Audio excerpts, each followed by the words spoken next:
Once upon a time, the glorious nation of Iran had a woman who won a medal at the Olympics. Since she competed for a Muslim nation and wore a hijab, she was thrown in our faces as proof that Islam doesn't oppress women. Instead, Islam empowers women so that they can achieve victory at the highest levels of competitive sports.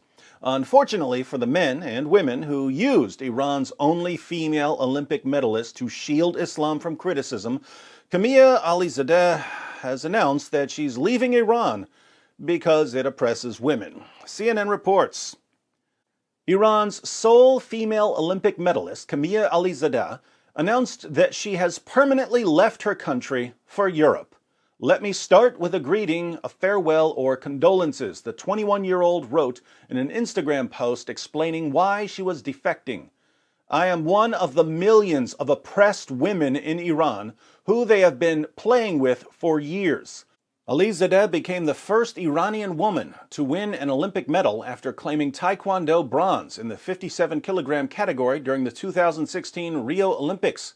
Affectionately known in Iran as the Tsunami, Alizadeh announced she was leaving her birth country with searing criticism for the regime in Tehran.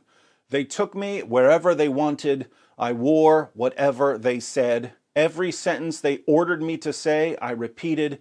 Whenever they saw fit, they exploited me," she wrote, adding that credit always went to those in charge. "I wasn't important to them. None of us mattered to them. We were tools," Alizadeh goes on to say, explaining that while the regime celebrated her medals, it criticized the sport she had chosen. The virtue of a woman is not to stretch her legs. Reports of her defection first surfaced Thursday, with some Iranians suggesting she had left for the Netherlands. It's unclear from her post what specific country she's gone to. Muhammad told his followers that women are, by nature, stupid and immoral. Muhammad said that the majority of the inhabitants of hell are women.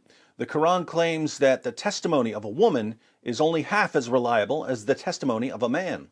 The Quran says that men can beat their wives into submission, and we find in Sahih al-Bukhari that Muhammad allowed his followers to beat their wives until their skin turned green.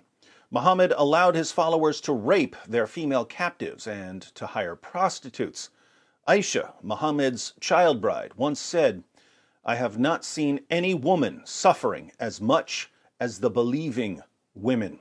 According to Aisha, who in Islam is called the mother of the faithful, Muslim women were treated worse than Jewish women, worse than Christian women, worse than pagan women.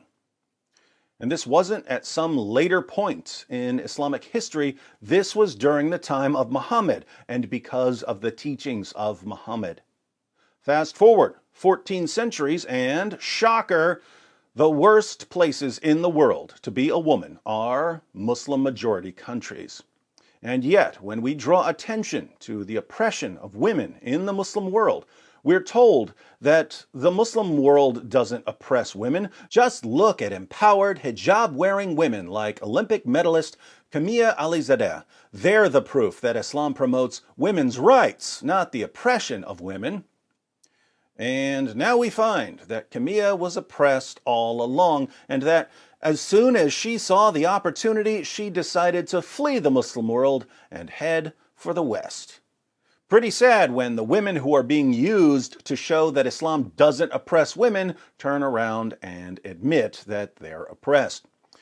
I wonder how many young Iranian women who looked up to Kimia Alizadeh as their hero and wanted to follow in her footsteps are now looking for a way to follow her footsteps out of Iran.